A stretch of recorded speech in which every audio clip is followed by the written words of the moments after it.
नमस्कार मित्रों, आप सभी का फिर से एक बार हार्दिक स्वागत है सत्य धर्म ज्ञान यूट्यूब चैनल पर। दोस्तों, नवरात्रि बहुत ही खास होता है। नवरात्रि में माता नवदुर्गा की विशेष रूप से पूजा की जाती है। नवरात्रि के शुभ समय में सच्चे दिल से माता रानी से जो भी मांगो माँ उसे जरूर प्रदान करती है।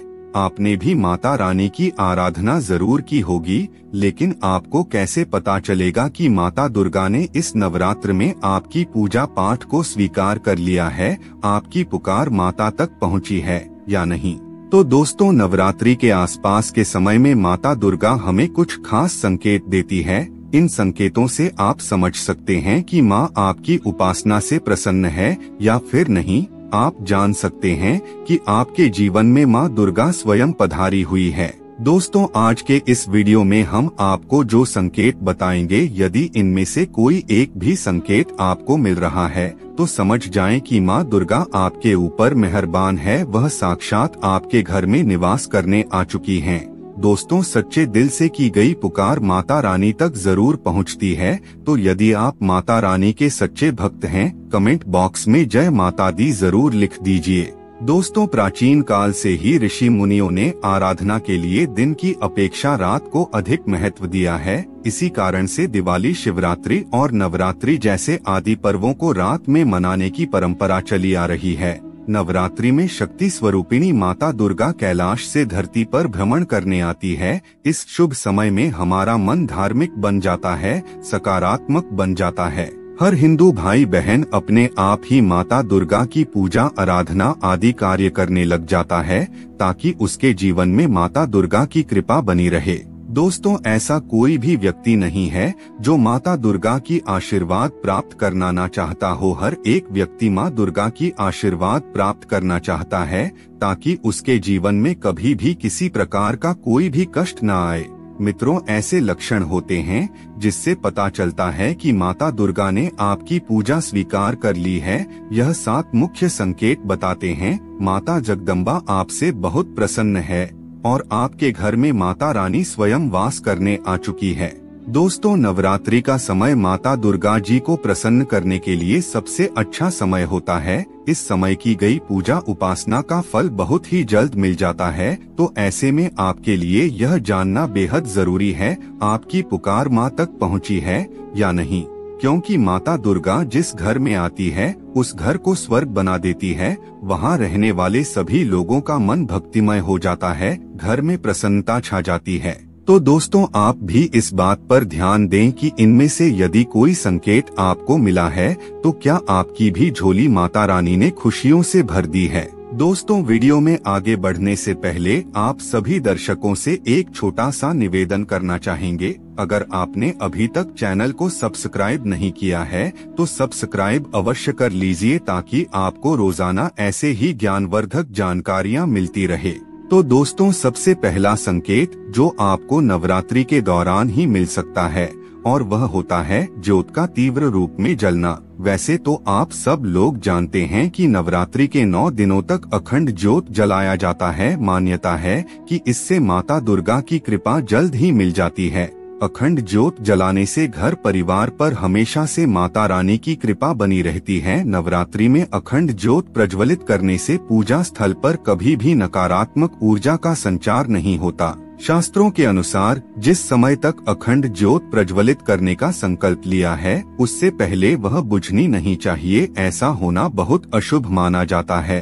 अखंड ज्योत में दीपक की लौ भी बहुत मायने रखती है। दीपक की लौ इतनी जलनी चाहिए कि 4 अंगुल आसपास उसकी लौ की तार महसूस होनी चाहिए। जितनी ताप होगी उतनी ही भाग्य उदय होने की संभावना अधिक होगी। लेकिन दोस्तों, ज्योति की लौ अपने आप तीव्र गति से जलने लगे तो आप समझ जाएं कि ज्योति के समक्ष माता रानी स्वयं खड़ी हुई है और आपको भी अपने अंतर्मन में माता रानी के उपस्थित होने का एहसास हो जाएगा। दूसरा संकेत है नवरात्रि के बत्ती में फूल का बनना। अखंड दीपक जलते जलते उसकी बाती कभी कभी फूलों की आकार की बन जाती है। दीपक की लौ में फूल बनने का अर्थ है कि आपकी पूजा आपके इष्ट देव तक पहुंच रही है। यानी कि नवरात्रि में इस प्रकार दीपक की लौ में यदि फूल बन जाता है तो आपकी पूजा माता रानी तक पहुंचाने का यह काफी शुभ संकेत है। माता रानी की कृपा दृष्टि आपके ऊपर जरूर बनेगी। वह किसी न किसी रूप में प्रत्यक्ष या अप्रत्यक्ष रूप से आपके साथ में हैं और आपके कार्यों में आपकी सहायता कर रहे हैं। दोस्तों, तीसरा संकेत है बार बार गौ माता का घर में आना। जिस घर में माता दुर्गा का वास होता है, उस घर में उनकी बहन कामधेनु उनकी सेवा के लिए, उनके दर्शन के लिए बार बार द्वार पर निश्चित रूप से आती हैं और यह घर के आसपास घूमती रहती हैं। 9 दिनों तक वहां से नहीं जाती।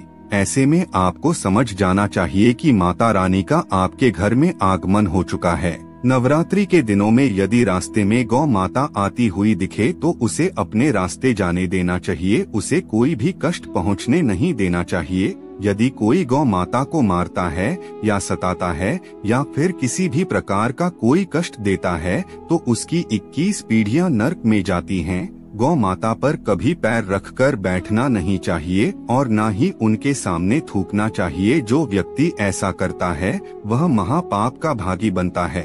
दोस्तों, चौथा संकेत है सिंगार से सजी सुहागन का दर्शन होना। मित्रों, भारतीय संस्कृति में 16 सिंगार को देखना शुभता का प्रतीक माना जाता है। आपने देखा होगा कि सभी देवियां अपने आप में 16 सिंगार किए हुए रहती हैं। लाल वस्त्र के साथ में ज्यादा गहने पहने होना, बिंदी लगाए होना भारतीय देवी की निशानी रही है। जिस घर की महिलाएं 16 सिंगार नवरात्रि के दौरान करती हैं, वहां सुख और समृद्धि का बसेरा अपने आप ही बन जाता है। नवरात्रि के दौरान खास करके महिलाएं सजती संवरती हैं। नवरात्रि के दौरान आपको किसी ऐसी महिला के अपने आप ही दर्शन हो जाएं जो 16 सिंगार किए हुए सजी हो और जिसके मुख पर तेज झलकता हो, तो इसका मतलब है कि माँ दुर्गा आपके ऊपर मेहरबानी बनाई हुई है और उन्होंने इस संकेत द्वारा आपको सूचित भी किया है। 5वां संकेत है मधुमक्खी का घर में आना। दोस्तों, माता पार्वती का ही एक अवतार है माता ब्राह्मणी। ब्राह्मणी को मधुमक्खियों की देवी के रूप में जाना जाता है। देवी महत्व में उनका उल्लेख मिलता है। यदि आपके घर में नवरात्र में मधुमक्खियां आती हैं, तो समझ जाए कि आपके घर में माता रानी का वास है, क्योंकि मधुमक्खी देवी स्वरूप हैं जो अपने पूर्ण स्वरूप के दर्शन के लिए यानी नवदुर्गा के दर्शन के लिए आती हैं। तो ऐसा संकेत मिलने पर आप समझ जाएं कि माँ ने आपकी पूजा स्वीकार कर ली है। 6वां संकेत है घर में काली चींटियां निकलना। दोस्तों, घर में चींटियों का निकलना स्वाभाविक है, इसीलिए अक्सर हम इसे सामान्य घटना समझकर नजरअंदाज कर देते हैं।